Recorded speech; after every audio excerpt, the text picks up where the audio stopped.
Bonjour et bienvenue sur ma chaîne. On se retrouve aujourd'hui pour une présentation d'oracle et plus précisément on va s'intéresser aujourd'hui à l'oracle des énergies lumineuses par Alicia Molley et illustré par Fanny Hawk. Dans cette vidéo je vais vous présenter l'oracle, vous dire comment il fonctionne, vous présenter les cartes. Je vous donnerai également mon avis puisque ça fait déjà maintenant un certain temps que je l'utilise. Et restez jusqu'à la fin parce que j'ai on va faire un petit tirage à choix pour vous donner des conseils dans votre vie. Allez, c'est parti. Donc, l'oracle se présente dans ce joli boîtier et il est composé de 44 cartes et d'un livret qui accompagne les cartes évidemment. Donc, quand on ouvre, on a... Alors c'est peut-être différent quand je l'ai eu, mais en tout cas on a les cartes et on a le livret. Alors, je vais mettre la boîte de côté. Je parlerai des cartes juste après, je vais déjà vous présenter le livret. Donc le livret il commence avec un sommaire où on retrouve l'ensemble des cartes, sachant qu'en réalité les cartes elles sont très faciles à retrouver parce que c'est un oracle en fait qui propose un voyage à travers les chakras et donc chaque carte est associée par un chakra à la couleur.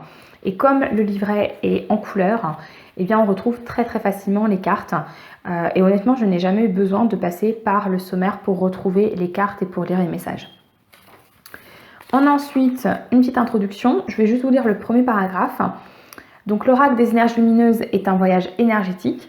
L'objectif de ce coffret est de développer ton niveau de conscience en travaillant sur toi-même à travers l'énergie des mots, des symboles et des chakras. Toutes les cartes traversent ton corps de la terre au ciel en passant par tous les chakras et toutes les émotions.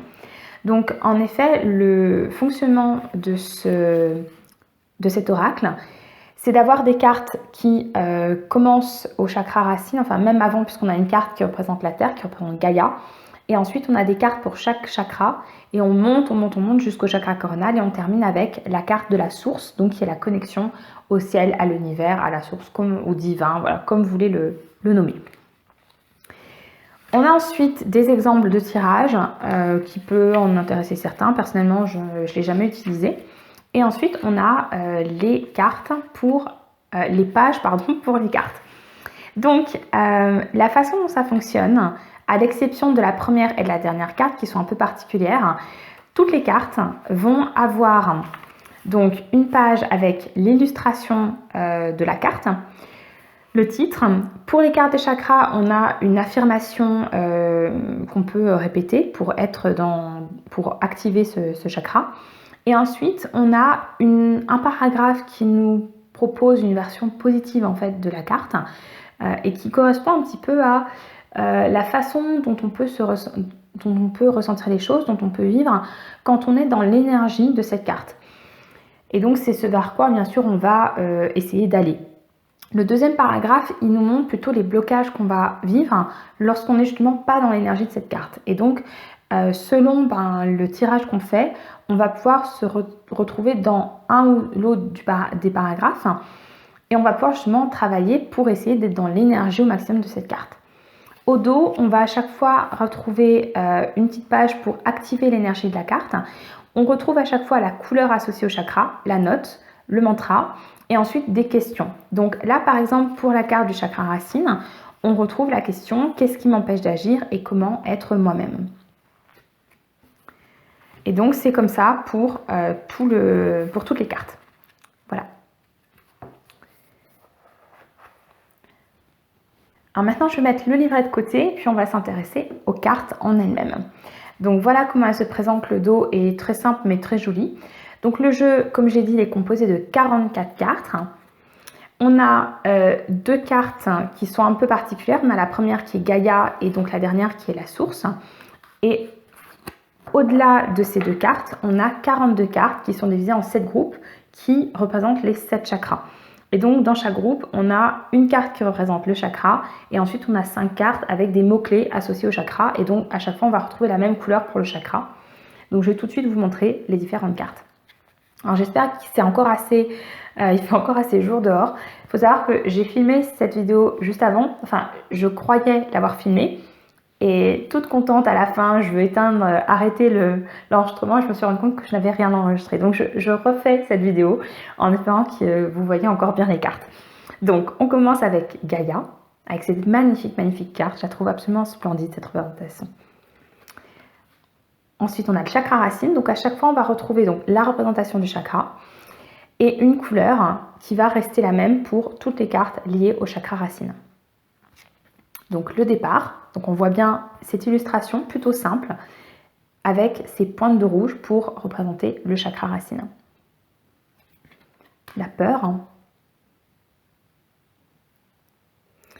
J'aime beaucoup les illustrations dans cet oracle parce que elles sont très simples d'apparence, mais en réalité quand on prend le temps de regarder les images, il y a énormément de messages qui viennent. Donc voilà, j'aime beaucoup les illustrations. On a la reliance ensuite, l'éveil et la confiance. On passe ensuite au chakra sacré, donc on retrouve à nouveau la représentation traditionnelle du chakra sacré. Et on change de couleur parce qu'on passe sur cet orange, alors qui est plus ou moins foncé selon les cartes. La créativité, l'effet miroir, le respect, la féminité et l'image de soi. On continue notre voyage avec le chakra du plexus solaire, avec ce magnifique jaune. Et on a l'équilibre, le lâcher-prise, l'ego, la force intérieure, avec ce magnifique lion qui, on a l'impression qu'il déchire la carte. Et je crois que c'est derrière, oui, la volonté. On monte au chakra du cœur avec ce joli vert. On commence avec le pardon, avec la libération des chaînes, l'enfant intérieur, l'authenticité, l'harmonie. Alors là, c'est intéressant parce qu'on commence à avoir des représentations pas mal avec des oiseaux qui vont nous suivre jusqu'à la fin, vous allez voir. L'amour. Et on avance encore, on arrive au chakra de la gorge avec le bleu turquoise associé au chakra de la gorge. La décision. La vérité. L'expression.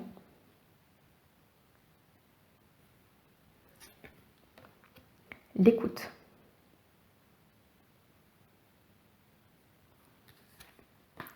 La co-création.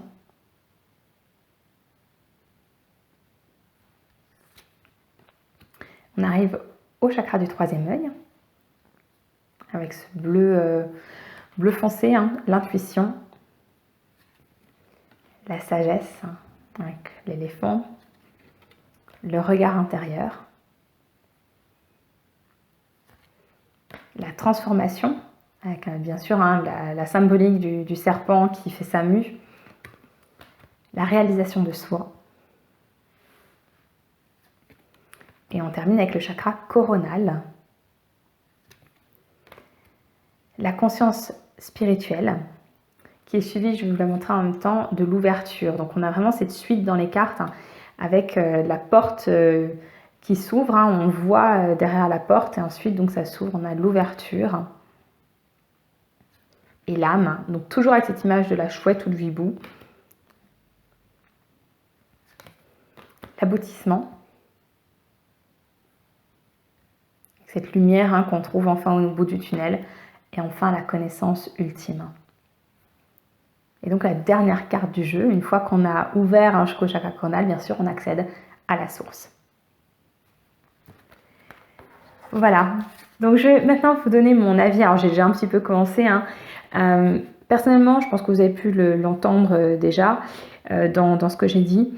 C'est un oracle que j'apprécie beaucoup, qui résonne fortement. Et à chaque fois que j'utilise, et j'utilise fréquemment, il y a toujours des cartes qui viennent. C'est pas le cas de tous les oracles que j'ai. Certains sont beaucoup plus compliqués, mais celui-là, il est toujours au rendez-vous.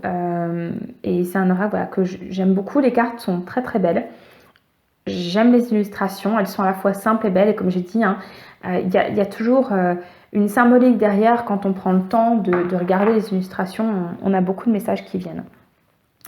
Au niveau plus pratique, ce sont des cartes pour moi qui sont de bonne taille. Elles sont ni trop grandes ni trop petites.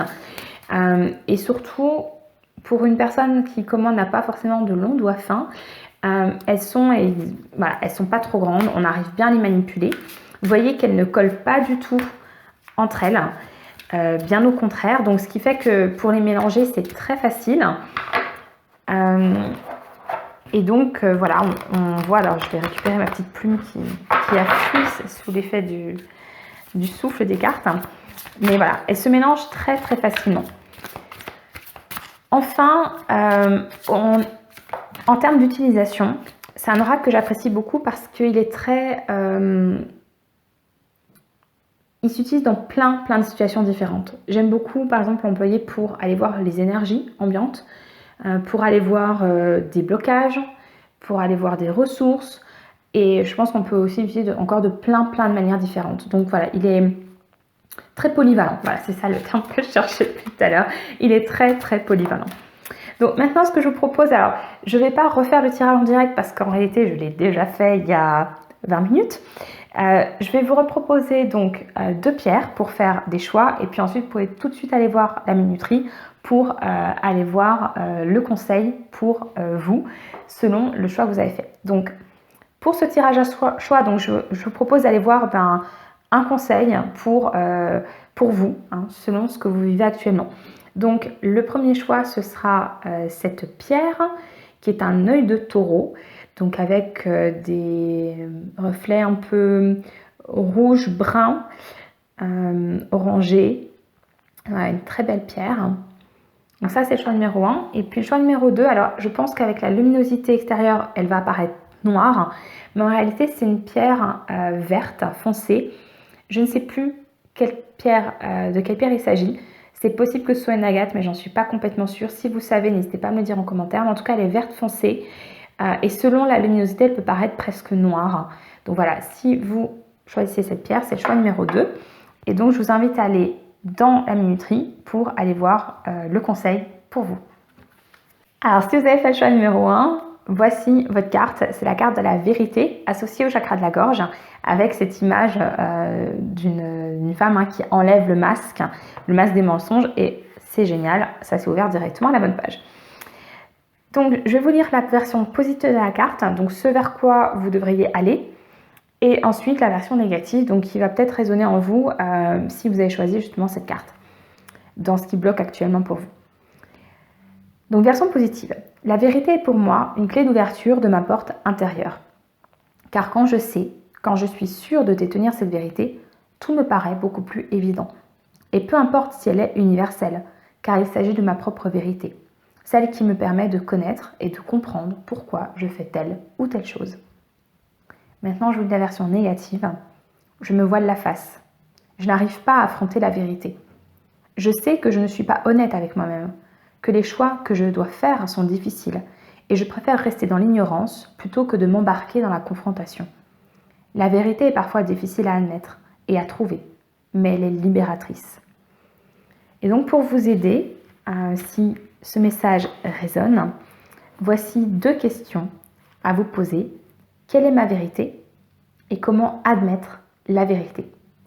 Voilà, sur ce, groupe 1, je vous souhaite un très bon dimanche, une très belle semaine et je vous invite à revenir la semaine prochaine pour une guidance. À très bientôt.